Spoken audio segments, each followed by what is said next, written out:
What we're gonna do, let me just, sorry, morning everyone. I am John, those of you who haven't seen me before.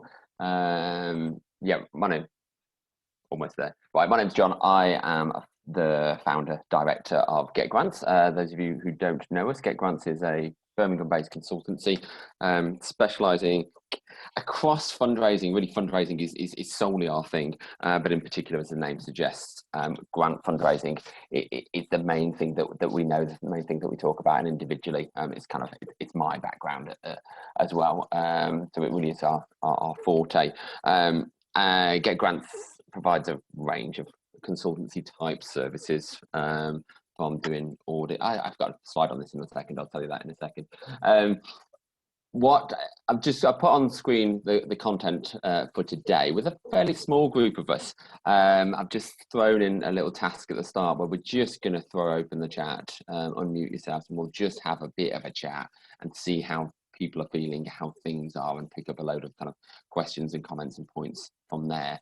I then have the kind of bulk of the session, not even the bulk. I have a kind of more kind of content delivery kind of part of the session where I'm going to talk about the importance of being fundable, the importance of being ready to be set up to receive grants. We're going to have a little chat about where the sector is in terms of grant funding at the moment, and then have a look at a few of the key funds that are available just to try and point people in the right direction. And then quite importantly, we're going to I think we want to chat about the impact of COVID-19. So what does that mean in terms of grant fundraising? What does that mean?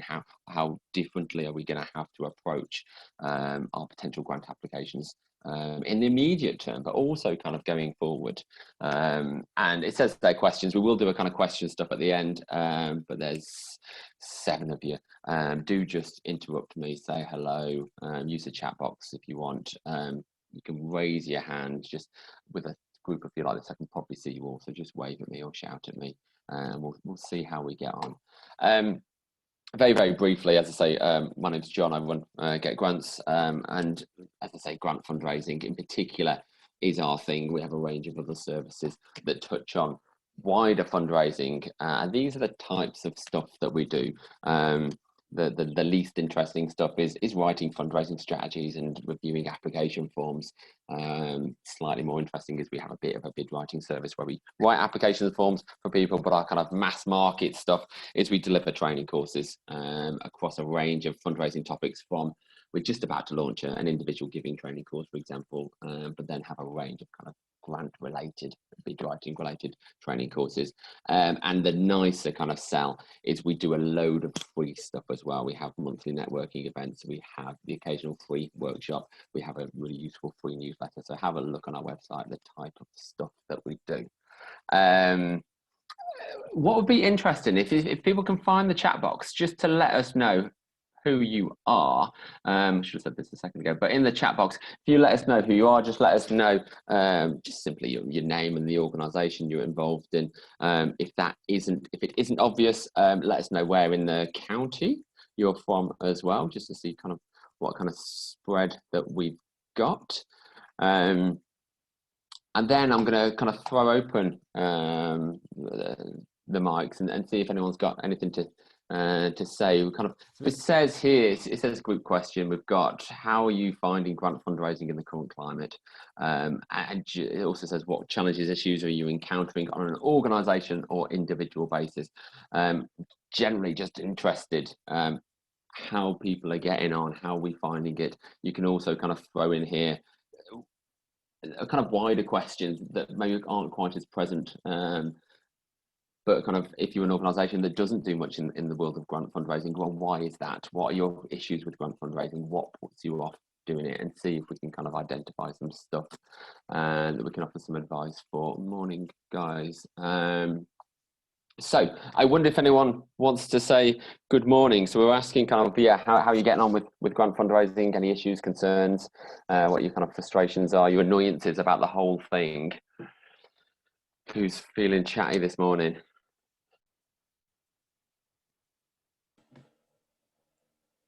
I'll kick it off. I'm Rachel. Cool. Morning, Rachel. Thank you. Hi. Whenever I'm applying for any funding, I always wonder how big to go. Yeah, yeah. And what do you do? What's have you got Head, like an income? No, so no, you can answer that as well. But also, how do you decide? So you're wondering how big to go. How do you then? Do you just do a gut feeling thing and go for it, or? no, we always overshoot. We always dream. I would say we're compromised because the facility is a council facility. Yeah. So obviously where we go with what we'd like to do is always has got to dovetail with the council. So Yeah. so whilst we have lots of aspects we'd like to really develop and have big ideas on, I always feel like we're compromised by that. They compromised. They're fantastic at supporting the track and everything that we need doing, but at the same time, yeah, I don't know whether they know how big we'd like to go. And I know there's changes coming to our facility as well, which have been on and off for many years, but it's never quite clear how soon that's going to happen. I know Manoj is on the course here, so you might be able to answer some of these questions. But we always seem to be in a bit of a limbo as to whether we are, hiya Manoj, whether we're moving or we're not. And then it's do we bid for now or do we bid for bigger Yeah, there's a slightly kind of chicken and egg thing, isn't there? I think there's also a bit of an acceptance thing as well. And so if you're saying that you operate from a council facility, so it sounds like you operate from one of the running tracks, probably one of the leisure centres or wherever. Essentially, that isn't your land, and that's what I think what you're saying. And I would go with a real level of simple acceptance of saying, do you know what, we can't do our big plans. We simply can't, because no funder is going to support you. No funder is going to touch you because it's not your facility. It's not an application that you can do as an organisation. It's something that you can work with the local authorities for them to do. But in the short term, yeah, it's not. It's not. You just simply look at the guidelines, and it's simply kind of Sport England, the Community Assets Fund. It will say, I don't know what it actually says, but it will say something like you need to either own the land or have a 7-year lease, and you haven't. And simply, I just think you have to go, do you know what, that's just not us at the moment. And addressing that is a wider conversation that isn't about fundraising. Can I say my concern there is them expecting the council or anybody we fund to fund us for a project that might be temporary. But I get what you're saying. Plan for now. We've learned that. Yeah. And I wouldn't want to waste money on something use money on something that was only for the next 3 or 4 years when actually it could be for bigger and better. It's like, yeah. Yeah, but it's not my money to waste. But if you're but if you're not going to get the big money in the short term, because you need to get those steps in order to be able to get the big money, then I would be comfortable just operating in your fundraising sense, in terms of your lobbying and your planning and stuff. Absolutely, reach for the stars and push that. But in your fundraising sense, I think you just have to live in the present. And I don't want to. I think this will come out slightly rude, but you were probably thinking this 3 or 4 years ago. That 10, 15 years ago. do we want to invest in the present because we're not sure yes. how long we're going to be here? And I would say, yeah, do you know what? Put your eggs in both baskets and invest in current. Look to work on those delivery stuff, look at those in terms of improving your facilities, look at those movable stuff, look at funders will fund your improvement of facilities, but as long as it's stuff that you can move, that you could take with you if you do move, and do that, and then maybe that helps kind of with the longer term. With the more kind of general stuff, which I think the general question, which would be more useful for other people, about kind of where do you pitch your applications, what level, how much money do you go for? There's something that we call funders regular pattern of grant giving, I call it, and that for me is my big clue or my big cue as to how much I should apply for. I need to spend some time looking at that funder and seeing how they actually give. So if I come across a funder and it says you can apply for between 2 and 10 grand, it's the standard, isn't it? I want to spend a little bit of time just researching that funder and saying, well, what do they actually give? This is what their guidelines say they give, but what in practice do they do? And that's where I'm then going to pitch myself. I will look at their kind of average size of grant and pitch myself there, and that will massively help your chances of success. Because some funders aren't. I can never phrase this one. I want to say they're not honest, and they are being honest. They're just not wholly transparent, and so they will say they will fund. Probably, I don't know this for practice, but probably the community sport, the Sport England Community Assets Fund. They say they will fund up to 50 grand, but as a gut feeling thing, having done zero research at all, I reckon most of their grants come in at around 25, 30 grand. And therefore, I'm getting a half nod from Sam. Therefore, if I'm looking at increasing my chances of success, I could get that 50, but I'm probably more likely to be successful if I'm pitching myself in that level. So it's not about a kind of gut feeling thing. It's about doing your research and digging deeper in those guidelines. Cool, thank you, Rachel. Anyone else want to say any issues? Cool, thank you. Any issues, concerns? Morning to everyone in the chat box. Helen, I've heard about this Coleshill Community Hub. It's new, isn't it? You muted. Let me just unmute. Yeah, sorry. Yeah, it's very exciting. No, the community hub was set up in 2012 in North Warwickshire. North Warwickshire set up several hubs, and North Warwickshire funded them, and they were in the rural areas, and they did reasonably well, but not brilliantly. But the Coleshill hub had some very good town councillors behind it who pushed it and pushed it. But I don't know if it's Sam who's told you, but the most exciting thing is the fact that we're very close to HS2. So we were asked to put a bid in to HS2 to move our hub from upstairs where it was inaccessible to downstairs. So we got 75,000. Cool, brilliant. It wasn't me. Everybody thinks it was me.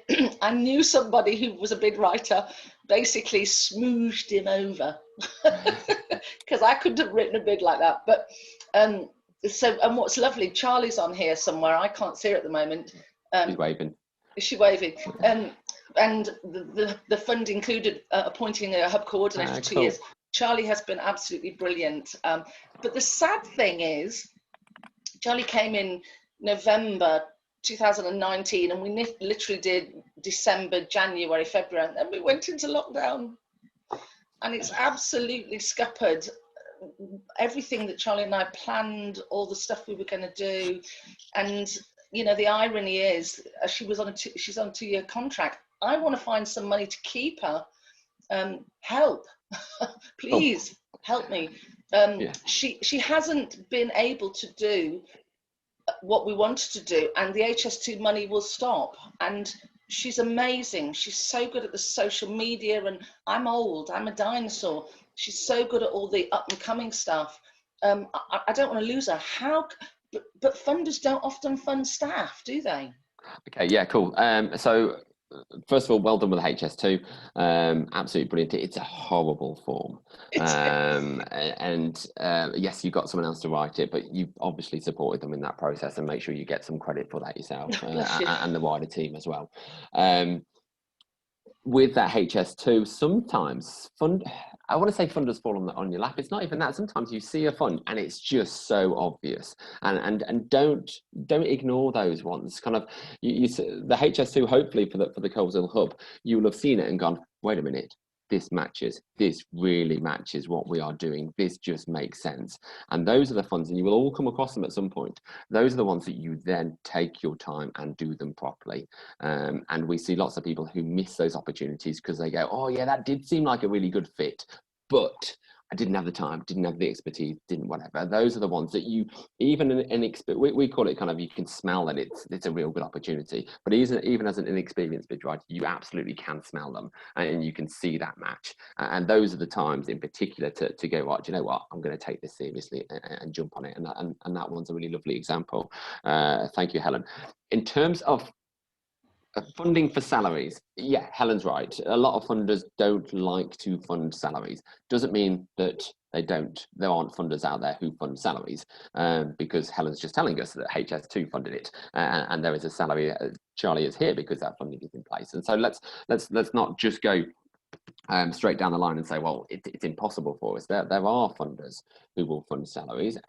Normally, the argument we make is that you need to be a certain size of an organisation, because to fund a salary, you need to get 50, 100 grand. That's kind of starter point. And for a lot of organisations, I'm sure lots of people in the room, you're just not ready for that size of grant. If you're an organisation turning over 10, 20, 30,000 pounds, no funder's going to give you 100 grand, because why would they trust you with that level of funding? But if you have had 75 grand previously from the HS2, then you're probably starting to get in that world that funders, well, you are in that world where funders will take you seriously. And so why wouldn't, I don't know, Children in Need or Reaching Communities or some of the other bigger funders, why wouldn't they consider you? And so, yeah, don't discount that. However, yeah, most funders aren't. And to get a salary, we argue one of the best ways to get a salary through grant fundraising is by having our eggs in lots of baskets, and by doing good budgets for our applications. If someone comes to me and says, yeah, John, we need to get 25 grand to employ this person, how are we going to do it? I generally say, well, your probably best way of doing it is by getting lots of funding to contribute towards that. And it's making sure that we are doing sensible budgets that fully include all the costs of your organisation and your organisation and your staffing. And so to get your 25 grand, I would be wanting to try and write in 3, 2, 3, 4, if I can, £1,000 in every £10,000 application that I do, and getting that to all add up to reach the amount. And it is, despite what it sounds, it is easier to get £25,000 through getting 7 or 8, 3 or 4 grands than it is getting 125 grand. And it's making sure that you're doing that. And then it's not a great situation for Helen and Charlie, but for other people, you then get a little bit kind of hedging your bets, because if you're not successful across all of those and you're not getting the 25 grand in total, you might end up with 15 or 17 or whatever, and you can go, well, we wanted to employ someone full time for 12 months, but we can't do that. But we can still do 2 days a week. We could do 3 days a week, and we could grow it from there. I realise that's more of a challenge when you've got someone in post. The only other bit of advice I would say is you're going to need a big kind of reframe of what Charlie's role is and what she's going to achieve, because HS2 have funded a very specific outcome. But the world is different going forward, and I think kind of the role that hopefully Charlie needs, and I guess is a kind of post-COVID stuff. It's about kind of bringing people back together, and it probably is no change to her salary and her job description, or particularly what she does, but it's different about how you frame that with your funders, and that therefore makes this a new and different ask. It doesn't make it, do you know what, we had this money from HS2, can you help us continue doing the thing that we haven't quite been able to do because of lockdown? Cool, I got a nice thumbs up. Thank you, Helen. Anyone else want to have a quick hello and let us know what their kind of issues, concerns, or any stuff that they're particularly kind of keen to pick up? Don't have to. Yeah, oh cool. Hi, Mick. I think Mick's coming. The glasses on was like a clear sign that he was getting serious. Got me now, yeah? Yes, hiya. Hello there, hiya. I suppose I'm a slight sort of unicorn in this gathering. I'm a PT, an outdoor fitness coach. So I have my own stuff, but I'm also working very closely with my local surgery, Clarendon Lodge, who famously have their own fitness club. It's making quite a lot of noise out there, so it's for patients to get involved. You know, movement is medicine type of approach, very enlightened approach. And as part of that, we're finding it. Well, you know, the last year has been a complete disruption, sort of stillborn in some ways into 2020. So we're looking forward to picking it up again. But in terms of getting funding through a medical practice, is that something that any charity funders would be prepared to do or not? So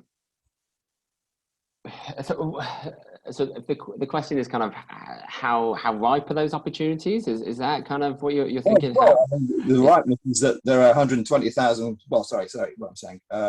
30-odd thousand patients on the books of the 4 practices in the area, and we're looking to try and promote to all of those people to get fit as part of this medicine approach through data protection. For instance, we can't use their database, the surgery's database. GDPR sort of kills that.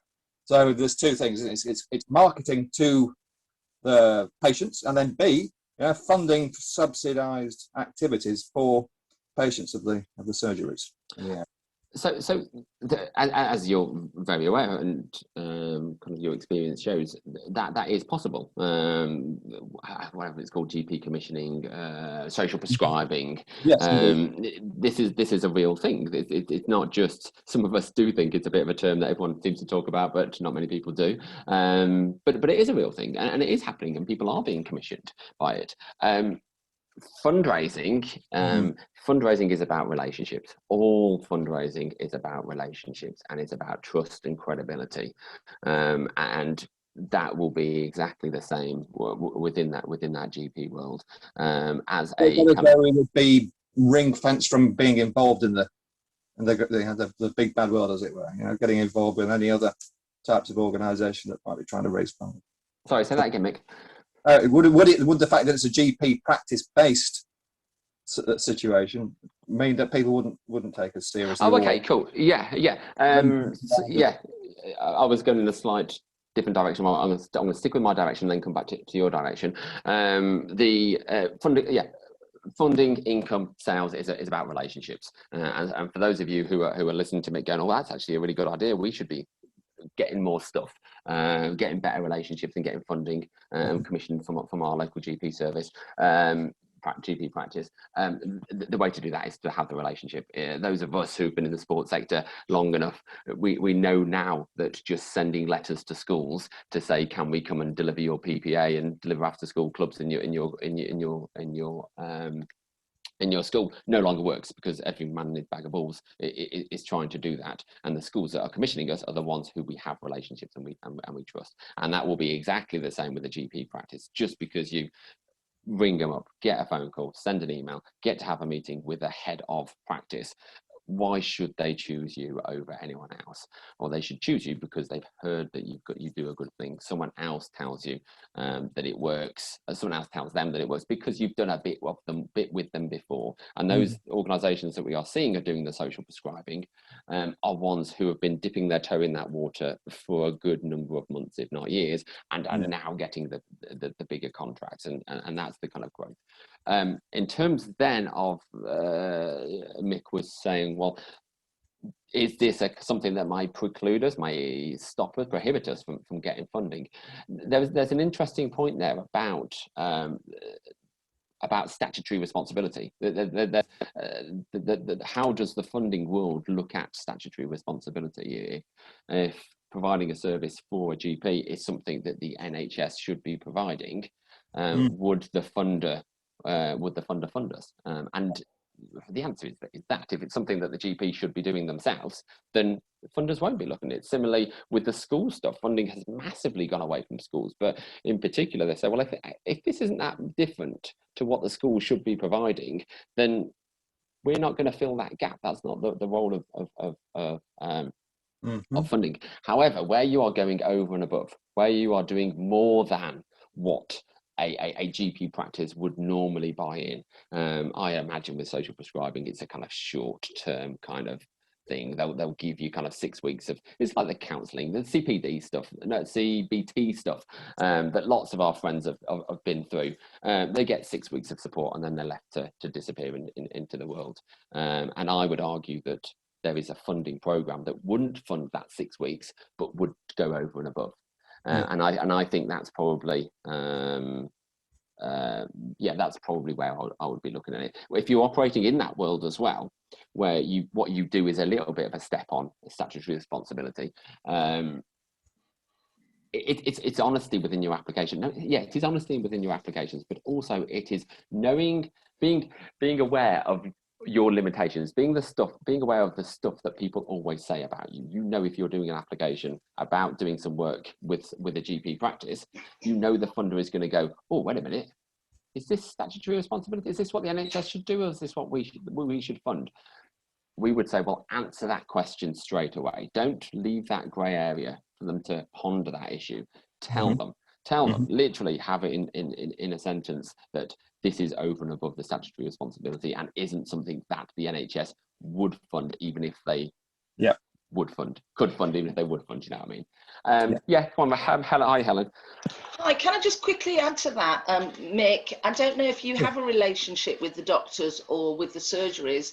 And I built up a very good relationship. We have one surgery with the practice manager, and what I pushed for in the end was to go in and do a bit of a presentation, because the GPs have never got any time, but on a Monday they have lunch together and they have a meeting. So as soon as I found out about that, I went, can I come and have my lunch with you and do a presentation and literally say, this is, I mean, we're around the corner from them, and you know how busy doctors are. You know, there's so much that they can't do. And I literally said, use us and abuse us at the hub. You cannot do everything. You've got people who are lonely and stuff. Send them to us. And they were like, oh, I didn't think of that. And just sort of told them some of the very small things that we can do to help the doctor's surgery. So for me, it was about how can we help you to get the clientele. And what it's done over the years is it's built up that relationship now. And so a lot of our posters go into the doctor's surgery, but similarly, when they were using the Leisure Centre for blood tests, they rang me and went, will you tell everybody? And I went, of course I will, yeah, send all the leaflets through. So for me, I'm just reiterating what John's saying about, for me, that relationship is what's made it work for us. So get in there, have your sandwich with them. Absolutely. The issue with NHS, of course, is that there's no real direction, particularly from NHS on fitness as medicine, etc. So it often is just down to a particular surgery where you get a particular group of people with a particular mindset who say, hell yeah, we believe in this and we want to get involved in it. Now this is really what they are. I mean, it's a great sort of shining beacon at the moment, I've got to say. Some great stuff happening. And use that network as well. Once you get, again, most of us can revert this back to the schools world. Once you get a GP who is on your side and supports you, use their network. Say, do you know other people? I'm trying to get in with this GP or this practice. Do you know them? Can you know them? We work with about 12 schools in Cornwall. Never been down there, never visited a single one of them, but we have a great relationship with the one head teacher who loves us, and he then tells other people, and that, yeah, exactly, our ambassador, and that really works. And that does work as well in the funding world. That absolutely can work in the grants world. If you get a grant from a smaller local regional trust, and you've got a good relationship with them, you absolutely can say to them, do you know anyone else who might fund this? And you would be surprised the amount of funders who then come back and say, well, actually, I sit on this other trust. Or actually, I do know someone who sits on this trust, and I can have a word with them if you want. If those relationship stuff do exist.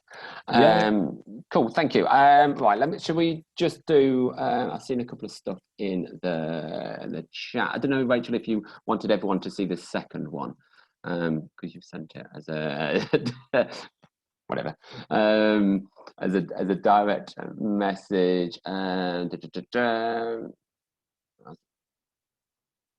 Yeah, so Rachel's asking about locating funding pots. We'll have a look at that, but also building sustainability into funding bids.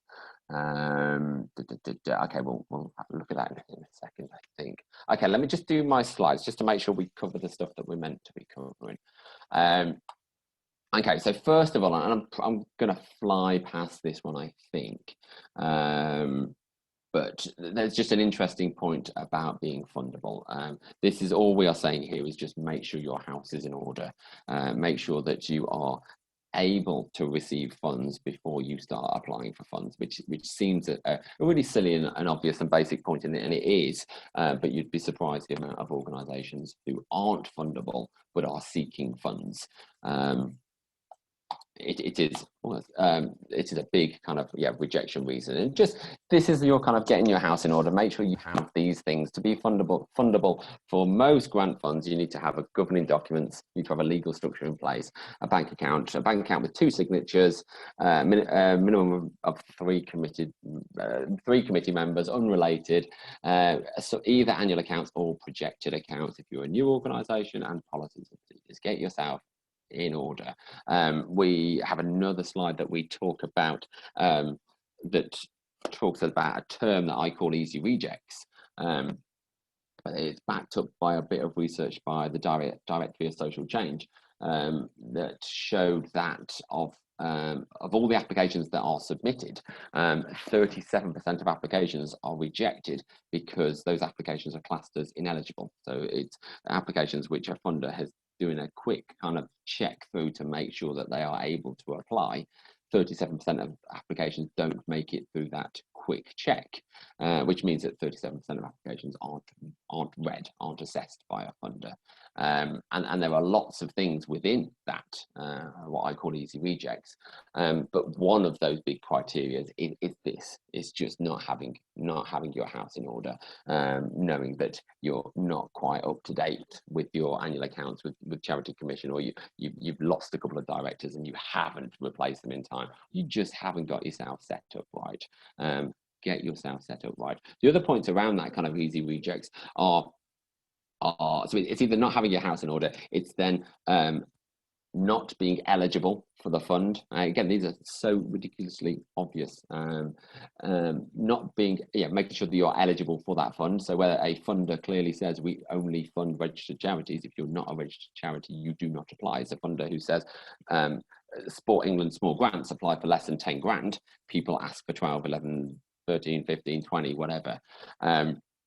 The final part of those ineligible applications is just not filling in the form. Just people either missing a section, not signing it, not just missing a question, missing a page, or not doing the additional stuff that a funder says. If a funder says, please submit your application, but also submit your management accounts or your annual accounts or a job description or a first year work plan, fairly obviously, extremely obviously, they mean it and they want it. If you don't do it, it is an opportunity for them to reject you. These are ridiculously obvious points, but the research shows that 37% of applications are making one of these types of mistakes, which is why I feel like I'm talking down to people when I'm doing this section, but I don't mind talking down to people because there are 37% of people who really, really need that reminder. So please bear that in mind. I got a slide here. I guess these are kind of my favourite points. This is my way of saying, do you know what? And no one said it today, so it was nice.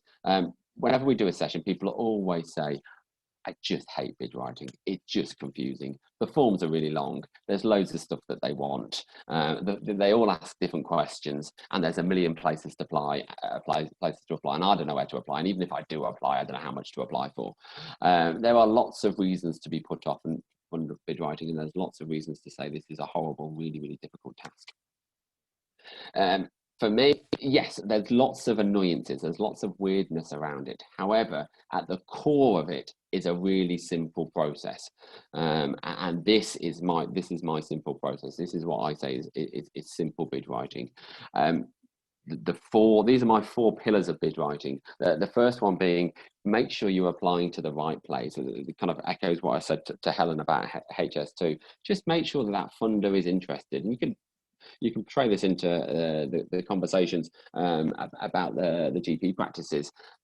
They have to be interested in you. If you're not doing something that is of interest to that funder or to that GP practice, why would they even listen to you? And so it's and what they want is what you want is that you've matched the aims of your project with their social objective. What they want to achieve with their money, you can help them achieve. So you've got to make sure that you do that. Once you start filling in the form, there's really only 2 sections that all the sections matter. There's 2 sections that matter the most, and that is your need and your outcomes. We are very fortunate that we get to work with funders. We get to see how application forms are assessed, and we see time and time again that the sections of need and outcomes are just so highly scored. They are double, they are triple scored any other section of an application form. Essentially, they are so highly scored that if you don't do an okay job with either of those two questions, you're not getting enough marks to be successful. I spend a huge amount of time telling people to not worry about their application forms and just give it a go and submit it. And don't be one of those people who has a pending application on their desk for 3 weeks because they're still tweaking it and changing it. If you want to be that tweaker and that changer and that reviewer, fine, but concentrate that energy on your need and your outcomes. Don't concentrate it elsewhere. Get those sections right. Outside of that, the bit that kind of fills in the middle there is it says there, show you can do the work. Really, what we're talking about there is just trust and credibility. You have to show that you are credible organisation. You need to show that you are a safe pair of hands for that funder. If a funder is going to give you £10,000, and let's not just call £10,000 a small grant. Let's call it £10,000. Imagine someone giving you individually £10,000. This is real good amount of money, but we kind of laugh it off as almost as kind of small grants. If someone was to give you £10,000, you've got to have a proper good reason to get it, but also they've got to be able to trust you. And as an organisation, have you got that trust and that credibility? And some of your organisations will have that trust and credibility because you have a reputation already, either just environmental or kind of widely. You are well known, or by that funder. That funder knows you, they trust you, they've funded you before. They're not that bothered by some sections of your application form because we know these guys and we know that they'll do a good job. But if you're not in that world, if you're a new organisation, it's a new project, something you haven't done before, you've really got to work on your credibility within your application and prove that you can do it. And you get that credibility by the details of your application. But by essentially, a funder is saying, can we trust these guys to deliver this project, or can this organisation do a project of this nature? And your application form just needs to clearly show that you can. The detail is there, the explanation is there, and they're looking at it saying, well, yeah, clearly, yes, they can, because they've explained it perfectly clearly. I get it, and so those are the 4 bits that you have to do. You get one of those bits right. Sorry, you get one of those bits wrong. You've got the perfect funder. You've done a brilliant need. You've done a brilliant outcome, but the funder is going, there's something I just don't trust with this organisation. You're going to get rejected. You've done a brilliant job across all of it, but your outcome section just doesn't make any sense. You're going to get rejected. Other bits that we do, other bits that we talk about, you can get away with not being perfect, but these are the 4 bits, not even perfect. These are the 4 bits that you have to do well. Yes, Helen. Sorry, you're going to get sick of me asking questions. No, it's fine. But when I was putting the HS2 one together, I got testimonials because I'd worked with other organisations like the CAB and Carers Trust and stuff. I got letters of like recommendations, so I explained the project to them and how that would impact on the work they did here. And I just wondered if I sent those through. I don't know, does that sort of thing help? Is that something that like Mick could do? People who've experienced the work and the organisation and are therefore saying, I had a really good experience and this is really good. And you're smiling. It probably didn't do anything, did it? No, it does. In particular, HS2 love that. Absolutely, HS2 love that kind of stuff. HS2 are the odd funder that you can send them you can send them plenty of additional documents and they will bother to read them. A lot of the funders won't read them, right. But the point that you're making is a very valid one. It's a really useful one. Is if you feel like you're an organisation that might not have the strongest of credibility because you just haven't got that big track record and you're fairly small still, saying, not always getting letters of support, but showing that you could get letters of support from organisations. So if you're Rachel's athletic club, simply just making sure that I'm name dropping England Athletics, making sure that I'm name dropping Think Active. Obviously, you've got a relationship with the council as well. Just making sure that you're saying, right, we are a small athletics club, but we are working in partnership with these guys and these guys and these guys, or we're doing this project because Think Active have come to us and said that there is an issue that they want us to, that they think that we could address or work on. It makes a funder go, okay, I've never heard of these guys, but I've heard of that council, I've heard of England Athletics. And so if those guys are saying something nice or they're working with them, there must be something there. And so I want to say that you're name dropping, but you're not. You're just giving a true picture of a truer picture of what you are as an organisation. Thank you, Helen. So bear those in mind. Those are your 4 pillars. My next slide doesn't particularly roll on from that. I just want to kind of point you in a bit of a direction. The bad news is the funding world is dreadful at the moment. We are in a big lull at the moment. We are in I don't think anyone's been, but we do these monthly networking events, and I don't know why that matters, but I'm just thinking about what I've said at previous events. We have come out of, or we have been coming out of this emergency response. All of 2020 was about emergency response. That's where most of the money was coming. And in my mind, and through some of my conversations, we know that a lot of funders are wanting to very much come out of this emergency world and go back into a more standard regular grant giving. And 100% a number of funders were looking at January to be that kind of, new year, new me, 2021, we're going to start afresh. We're going to open up our grant programs. We're going to go with that new strategy. We're going to start to get our money out again. However, the unexpected, and it feels like it wasn't, but at the time, the unexpected lockdown in January just kiboshed all of that. And a lot of funders have gone, do you know what? We don't know what to do. We don't know. And should we be back into the emergency funds, or should we be back into the kind of longer term funding? And a lot of funders, in my opinion, have just held their nerve. They've just sat and waited. And what we're hearing now is, so the bad news is it's just quiet. Those of us who write applications all the time, we're not struggling to find places to apply, because there's always will be places to apply, but there just isn't lots of really good places to apply. It's really quiet out there.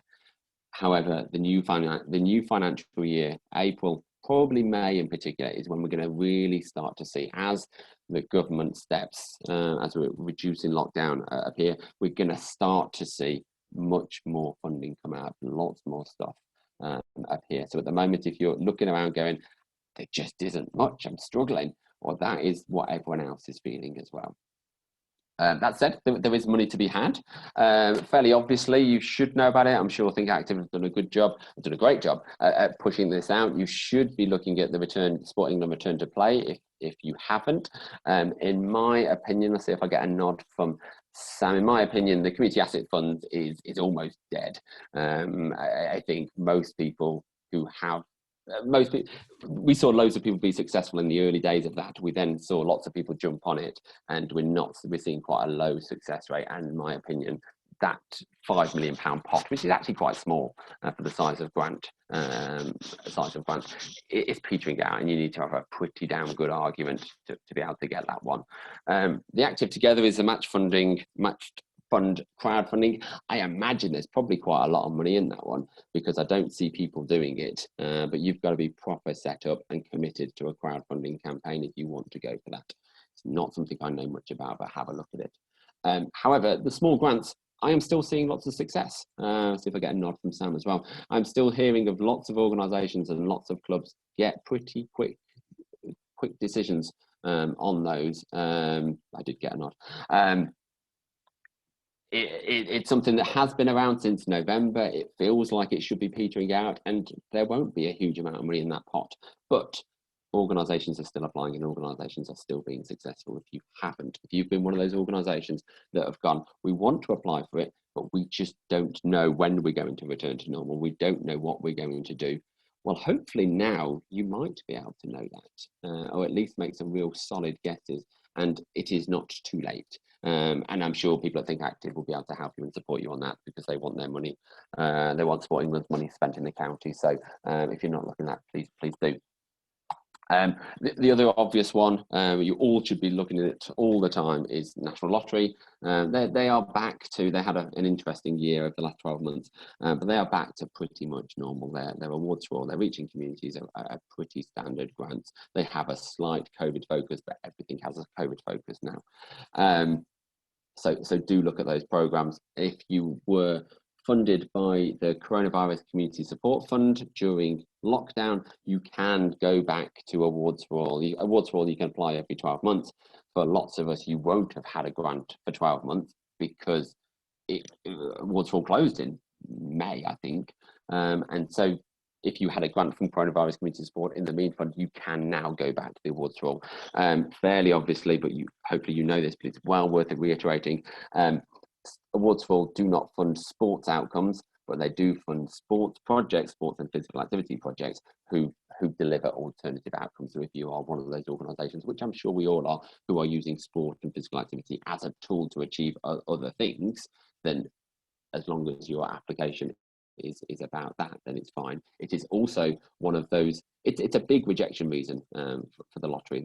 They are very touchy about funding sports organisations. It is one of those that I would literally do my sentence and say, do you know what, this isn't about sports participation. This is about using our sport to achieve other things, because you know they're going to look at it and go, is it really? Well, no, we're going to tell you it's straight. And if you decide to disagree with that, then that's your decision.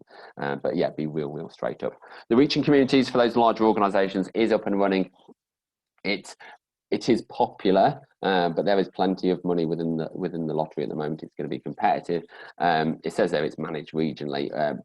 The Reaching Communities is all about local relationships. Find out who I have no idea who it is, who they are in your patch, but find out who your local funding officer at the National Lottery Community Fund is, and have a conversation with them if you want to apply for Reaching Communities. Do not fill in the form until you've had that conversation, because when you fill in the form, it's going to land on that person's desk.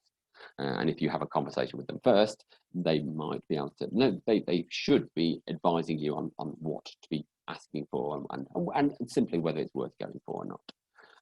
I think I have another one. Yeah, Heart of England Community Fund is also, Heart of England Community Foundation is also a place you always should be looking. If you don't know of Heart of England Community Foundation, then go and find out about them. Huge funder within the region. There's a community foundation for every county area, something like that. And Heart of England is the one for Coventry and Warwickshire and Solihull, and they are based in Coventry, and they are one of the best ones in the country. They hold multiple pots that change at different times. Be on their website, check out their database every month or two just to see what's going on. And I meant to change the slide. The Coronavirus Resilience Fund isn't open anymore, that's closed. But they've spent those, hopefully lots of people have had it, they've spent a huge amount of money during the pandemic on emergency funding. But what they have said, because people have focused so much on their emergency funding, they've kind of forgotten about the other funds that they've got. And so things like the Coventry Building Society Fund and the Wesleyan Foundation Fund have hardly had any applications. And that will start to change as the emergency funds stop, but it's still a good place to look. We've got an annoyingly tight deadline for the larger Coventry Building Society Fund, but have a look at what they've got. If you think they're not great for you at the time being, that's fine, but make sure you go on their website every month or two just to see what else is popping up. Wider than that, to kind of answer Rachel's point, where do we find funds? My big 2 bits of advice around where to find funds is, number one, ask other people. Use what's in your head. Go sit here and go, John is telling us such obvious stuff. Of course I'm going to apply for National Lottery and Sport England and for Heart of England Community Fund. But have you actually done that? We meet lots of people who say, oh yeah, of course I'm going to apply for the lottery. And you say, well, have you done the awards for? Well, I did it 2 years ago. Well, you're not on it then. Every 12 months, look at these, apply again. Go for those obvious big names, because these are the ones who give out the most money. So go for the obvious. Second of all, go for your previous funders. Anyone who's funded you previously, they're people who you've got that trust, you've got that credibility already, so that's where you should be applying. And thirdly, the best way to find places to apply is searchable databases. Have you got, Think Active, have you guys got some kind of funding finder on your website? I think you used to. We haven't got a funding finder, but there's loads and loads of resources that take you to links to various funding pods. And the last time I checked, there was quite a big directory of them. So there will be something on there. Yeah. So use those databases. There are, from what Sam seems to say, there are ones which are all right, like the ones on Think Active, like the one on, we've got one on our website on Get Grants and the Funding Finder, and it's all right. It's pretty, it's very, very useful. But they're not amazing. The next step up is paying for one of those paid for services. Places like My Funding Central is slightly changed, but it's My Funding Central or Grants Online or Grants Finder or Trust Funder. They charge, but you're looking to pay 100, 200, 300 pounds to use it. But the information you get is extremely useful, and you will find lots and lots of places that you wouldn't find elsewhere by paying that. You'd probably find as well, John, sorry to interrupt, when I was working at an Eaton council, they had a subscription to Funding Central. So look at your local authorities. I'm sure Manoj will probably jump in as well. You know, look to your local authorities, because they will have a lot of subscriptions, so you don't have to pay your £300 a year. You know, look to the people, and we're all sort of available to help. Manoj, I don't know whether you want to jump in there as well. Yeah, I just want to say thanks, John, for all the information, quite useful. Just wanted to say that we're restarting our sports grants and sport and physical activity grants at Warwick District Council. They were all put on hold for 12 months and all the funding went to COVID recovery. But we're looking to get them up and running hopefully in the next 3 to 4 weeks, and working through the application, etc., to get all the criteria out. So that'll be promoted on our website. But we also direct a lot of clubs and groups to Warwickshire Carver. So I just wanted to ask what your sort of links are with them, because I know they can support groups and clubs with funding searches. And we get a lot of information through from them about all types of funding. Because to me, it's knowing where to go. If there's that one sort of central type database that we can be directing clubs and groups to, rather than sort of going to lots of different people and for information, if that makes sense. Yeah. So yeah, Carver are brilliant. We're doing, those of you who are based in Warwickshire, we're doing a load of courses for them. I think we've got 5 more workshops that we're leading. We're doing some networking events and bid writing, some corporate fundraising stuff. So have a look at that. And Carver, yeah, I think they're one of the best kind of CVSs out there, because their people do and know and have been. They're people who really worked on the ground and know their stuff. And yeah, reach out to them. I don't think, sadly, there isn't, like, Carver are great at it, but I don't think there is, Manoj, a kind of a central point, a kind of one best place to go to. I think you do kind of need to have your toes in lots of and lots of different places. And Carver absolutely are one of those places. I don't know them anymore, but Voluntary Action Coventry used to be one of those places, and hopefully they provide lots of similar stuff as well. So if you're not Warwickshire and you're more Coventry, then have a look at them as well. I just wanted to add, John, we've got a funding page on the Warwick District Council website which talks about the different pots through the council, but also directs to stuff like town council funds and different organisations as well. So it's like you said, there's probably not one place to go, but obviously I think Carver can do different funding searches as well. I think they can, service. Yeah, cool. Thank you, Manoj. Everyone, if you're in Manoj's patch, have a look at the funding that's coming available, the sports funds. Sounds really interesting. And be someone who jumps on it quite quickly. Be someone, don't be one of those organisations that turns around in 2-3 months' time and goes, how come everyone else is getting that money? And then you apply and there's hardly any left because everyone else has got it. You've got a huge kind of tip off there. So when it opens, give yourself a couple of weeks, but just look to get in there, have a chat with Manoj, and look to apply. Helen? John? Yeah, John, please. I think Carver can also help you complete a bid if you're struggling. At the moment they have some funding for that. They have some funding to support directly. I think directly with bid writing. I think we're one of their suppliers who might be doing it. So have a look. Definitely have a look. They've come into some kind of infrastructure money from somewhere which they're spending on training, but also are spending on bigger one-to-one support than they normally provide. What we're doing, Sam? Are we running out of time? Or we are running out of time, are we? Yeah, I think so. If we can, any last questions or points or whatever, then that'd be great.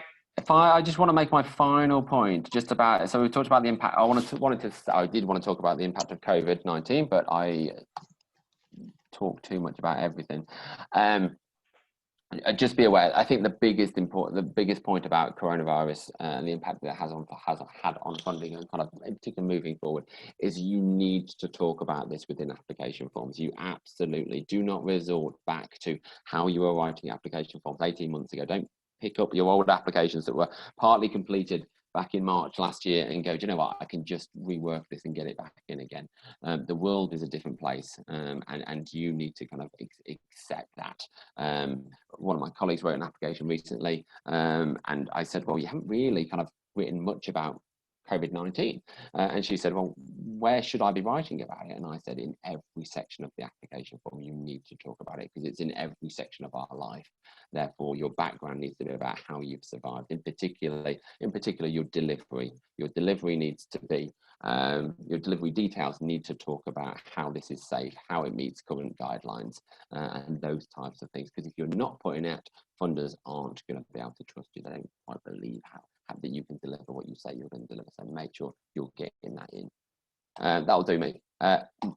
It says there questions. There's my contact details if you want to give me a shout, and do sign up to my newsletter as well. Back to Sam for any final questions.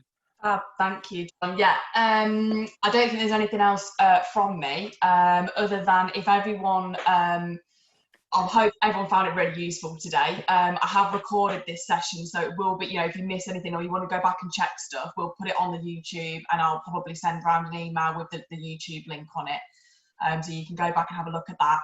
If you could just put maybe a little comment or a 1 to 10 in the chat box of how useful you found it today, or if you recommend it to people, that would be fab. Yeah, John's not looking, so you can be as honest as you want. That would be really handy just for our feedback. And as anything with these community conversations, they're based around you as community groups and sports clubs. So anything that you think, oh, that would be really useful to have a session on that, or the previous sessions that you maybe couldn't access at the time but you wanted to watch back, we've got the recordings of all of them. So last month was around storytelling through social media, so how to create great content and how to sort of share your message and show a story through storytelling with Theo Thompson, and he's absolutely brilliant. So that would be well worth a watch if you've got a spare hour to watch that. But if there's anything that you like to say, anything that you think, yeah, it'd be really handy to know about that, then please drop me an email or email us at the info@thinkactive.org, I think is our general one, but I think most of you have got my contact details anyway. And yeah, thank you ever so much. I hope you found it useful, and hope to see you on the next one. Lovely. Thank you very much, guys. Thanks, Deepak. Thank you.